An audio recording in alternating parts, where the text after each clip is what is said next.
Hello, welcome to another lesson of sectoral structures theory.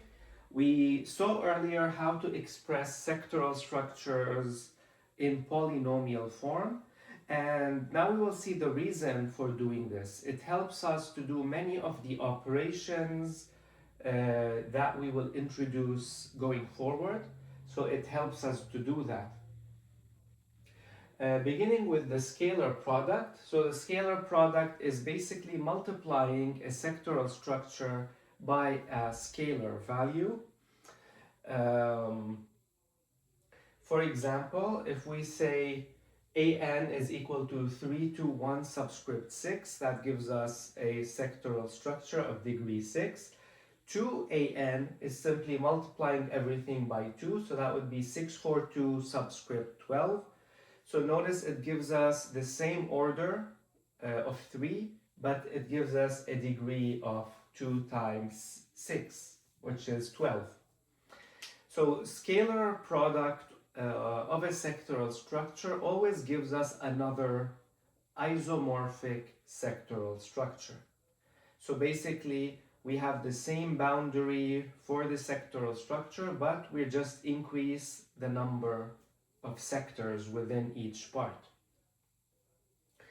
If we express those in polynomial form, and if we have an of x gives us a polynomial, then kan, which is a scalar product of an of x, is equal to k times the polynomial form of an. So kan of x is equal to k times an of x. Now we will see that this distributes over many of the operations we have seen. For example, if I have two sectoral structures an and bm, and I want to join them alternatively, so an alternating with bm, then if I multiply that by a scalar value k, that distributes over both of the components. Similarly, if we do continuous addition or joining, continuous joining of an and bm, then similarly the k would distribute over both of them. Let's look at a quick example.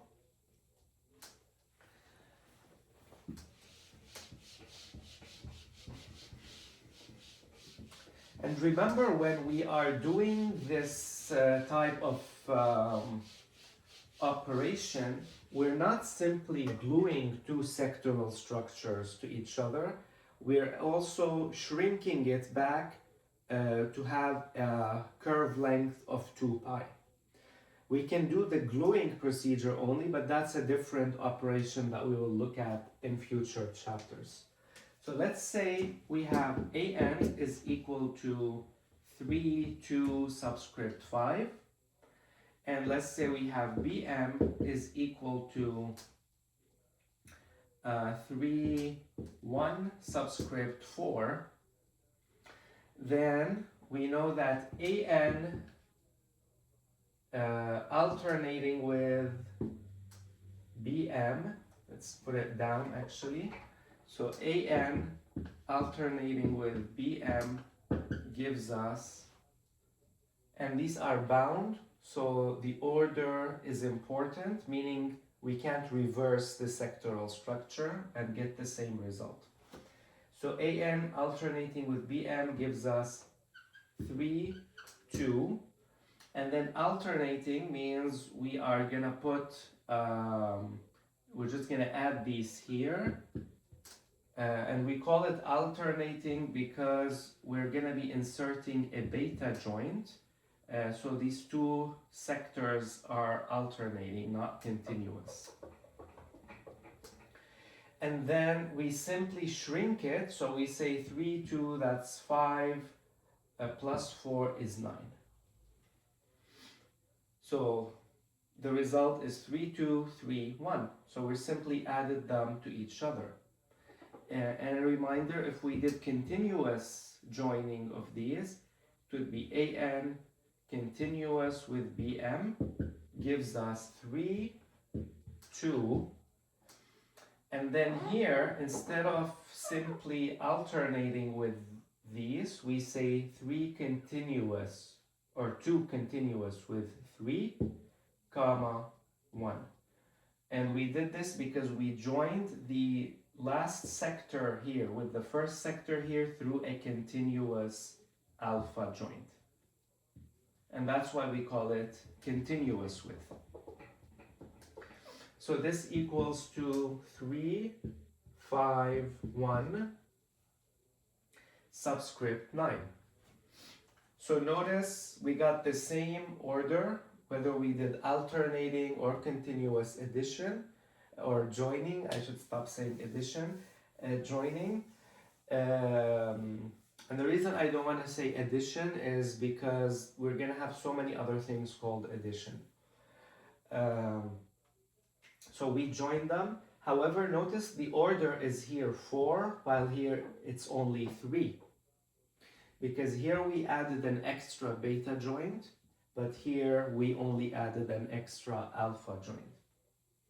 Now, let's say we want to multiply these by a scalar product. Let's say we want to find out what is 3an continuous with bm. That would be equal to, so we are claiming that it should be equal to 3an continuous with 3bm. Let's double check. So we know that an continuous with bm is 3, 5, 1 subscript 9. So we're going to multiply that by 3. I'll put a dot here. And here we will do the same. 3 times an, which is 3, 2, continuous with 3 times 3, 1, which is bm. Let's do this part. So this is 9, 15, 3, 27 is equal to, here we are going to have 9, 6, subscript 15, continuous with 9, 3, subscript 12. And it's very easy to see that this is indeed the case. We've got the 9 here, we've got the 3 here, and this middle 15 is simply adding 5 and 9 together. Okay, so this is a very easy concept because we've already seen the concept of isomorphic sectoral structures, and this is just another way of explaining it. Now let's look at the next concept, which is homogeneous addition and homogeneous multiplication. So we've already touched on the concept of homogeneous sectoral structures, and we said that any two sectoral structures of the same order are homogeneous. So basically they have the same number of parts. So let's say an is equal to 5, 2, 1, subscript 8, and bm is equal to, let's use something easier, 2, 1, 2, subscript 5. So this has a lambda or an order of 3, and this has a lambda of 3. So therefore, an is homogeneous to bm. They're not isomorphic, but they are homogeneous. So as such, we could perform homogeneous addition and homogeneous product or multiplication on them. So homogeneous addition, we will simply say an plus bm is equal to, and what we will do is we will add each corresponding part. Again, these are in standard form, so this is the L prime n, this is the S prime n, and same thing here. So we will just add the corresponding parts. This will be 7, 3, 3, subscript 14. So very straightforward. So here we have the most basic form of homogeneous addition. Now we're gonna see that later on these will become more intricate, but we still don't have the tools to do that. Similarly, we will define the direct product or dot product or the homogeneous product an dot bm. So this only works, or in this case that we're looking at, if they have the same order. Now we can do it later on for other types, but we're not there yet. So similarly here, we're only going to multiply each corresponding part to each other. So 5 times 2 is 10, 2 times 1 is 2, and 1 times 2 is 2, and this is 4 subscript, so subscript 14. So this, we got this sectoral structure and subscript 14. Now for homogeneous addition, if we multiply this by a scalar product, then we will see that of course it also distributes across the addition. Both addition and multiplication, sorry, it's so slanted. They're commutative, they're associative, and we will see now if we can identify some identity elements. But in this case, basically, they're so slanted. Basically, the rule is that they have to be homogeneous or homogeneous. Otherwise, this does not work. Now, here we have another example. We have an is equal to 4 1 cubed subscript 6. bm is equal to 3 squared 2 squared subscript 10. They both have an order of 4. So we could do homogeneous addition and homogeneous product on these. And we have an illustration. So this is an, this is bm. Notice this has 4 parts, this has 4 parts.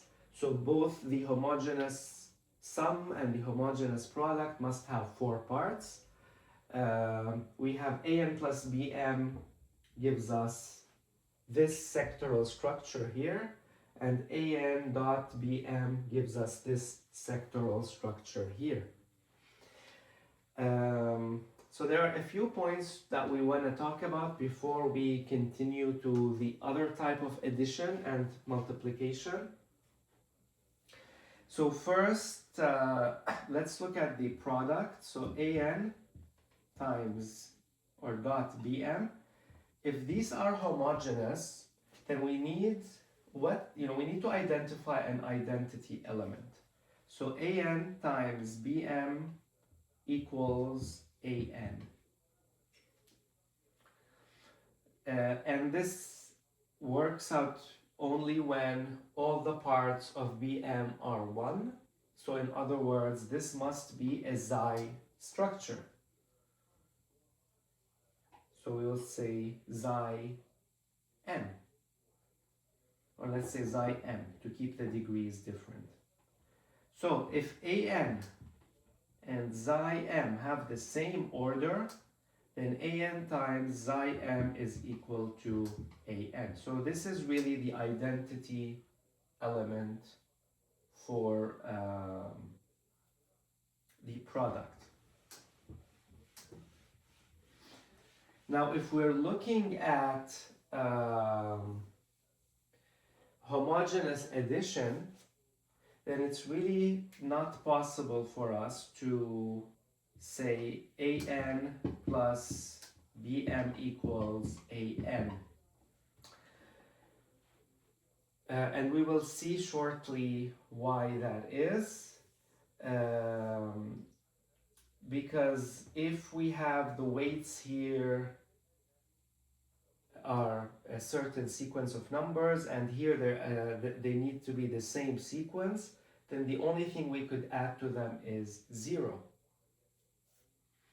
And if we're gonna say this has an order 3, so let's say it's 2 or 3, 2, 1, then this would have to be 0, 0, 0, and that is really not a sectoral structure. For sectoral structures, we need to have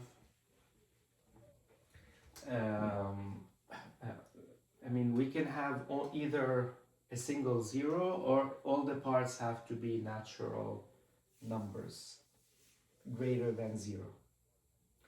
However, we could do a little bit of working around this using concepts from sectoral structure theory, and we could say that maybe if an plus bm is isomorphic to an, we could say that this is a type of identity element.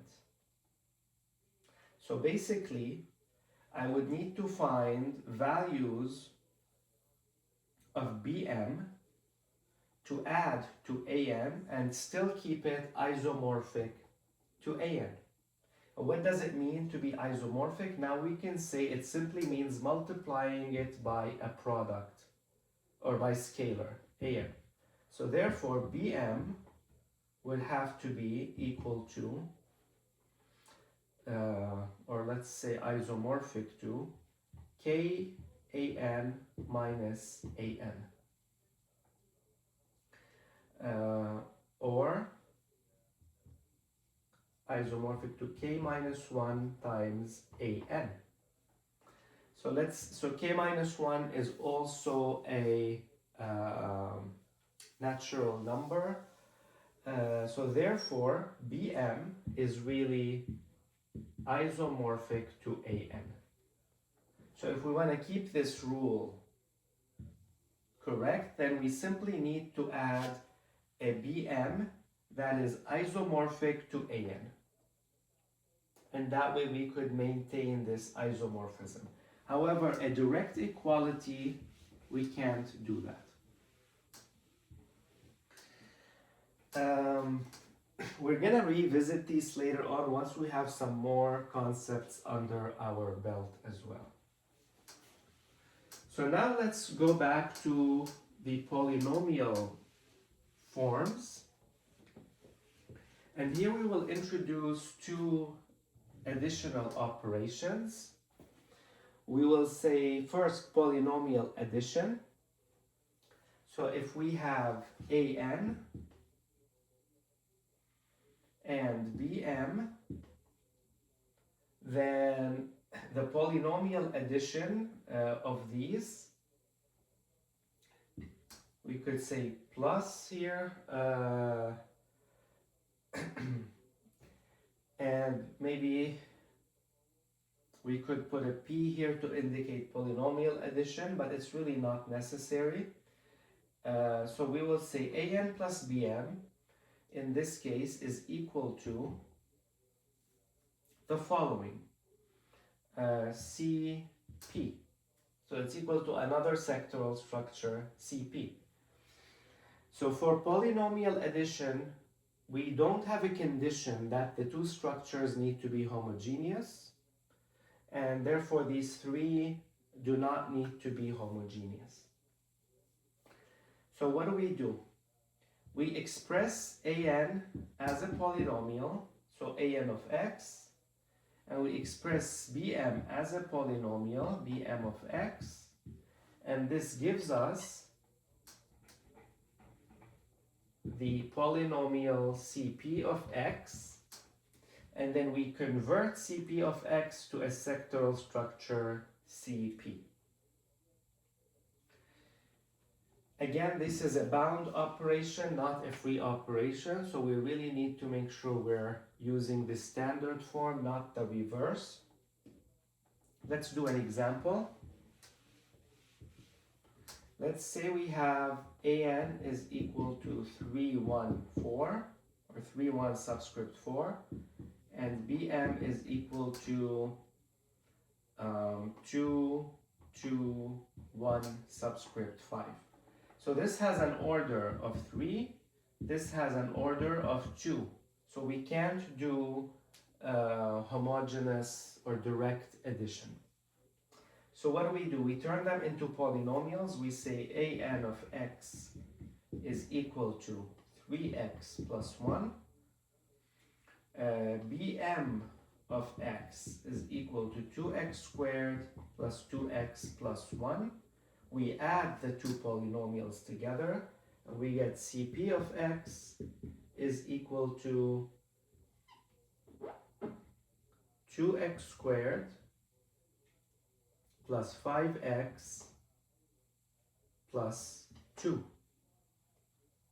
And now we convert this into a sectoral structure and we have Cp is equal to 2, 5, 2, subscript 9. So this is a really nice example. So we have noticed that the order here is 3, so it is equal to the larger of the two orders. And if we're adding more than 2 sectoral structures using polynomial addition, it will take the order of the largest sectoral structure. Now here we have a really easy example, but sometimes it could be a little bit more complicated. So we will see examples of those later, but it's really important to keep in mind that we really need to keep our standard notation for the sectoral structures when we're adding them. Let's look at the polynomial product. So this is a different form than the direct product. But before that, I want to comment on something. So polynomial addition gives us a way to add any two sectoral structures together using their polynomial form. Now, if the two sectoral structures have the same order and we do polynomial addition, we get the same result that we would get by direct or homogeneous addition. So in that sense, the homogeneous addition is a special type of the polynomial addition. And when we look at the products, that's not the case. So we had the direct product where we multiplied the corresponding parts, and this is a very common concept in linear algebra. But we also have the polynomial product, which is a very different product. So for the direct, we used a dot. Here we're going to use the multiplication sign. So let's say we have an is equal to 3, 1 subscript 4, and bn is equal to 2, 1, 1 subscript 4. And we want to do an times bn. And when you see this x or the times sign, we immediately know in this case we are using polynomial multiplication, even if they have the same order. So even if they're homogeneous and we do this, then we're not doing direct, we're doing the cross product. So we will say an of x equals 3x plus 1, bm of x is equal to 2x squared plus x plus 1. We multiply these two polynomials together. What do we get? Let's see. So let's start with the 3x. We will get 6x cubed plus 3x squared plus 3x, and then plus 2x squared plus x plus 1.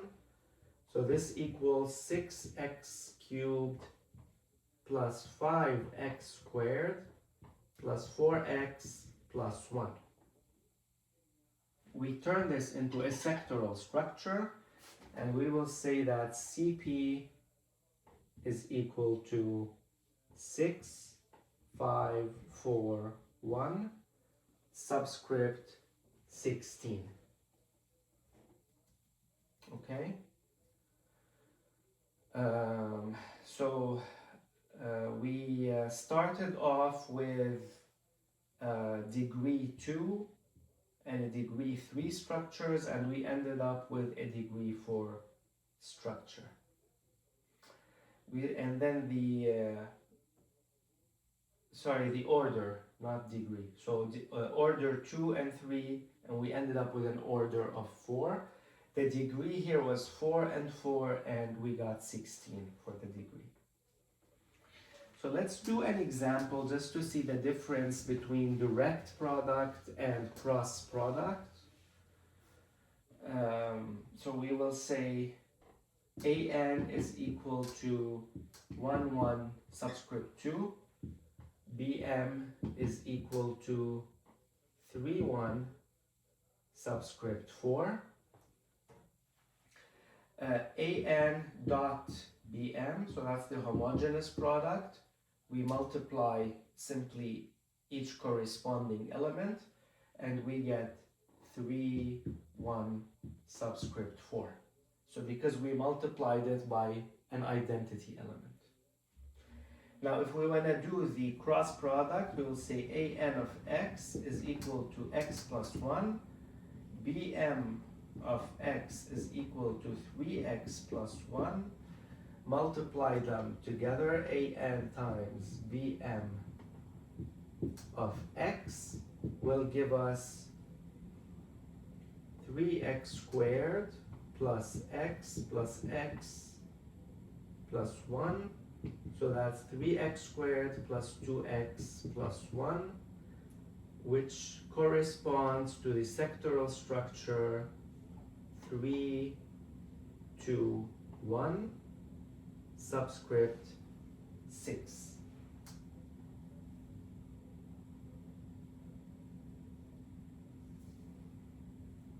I'm just double checking that everything is correct.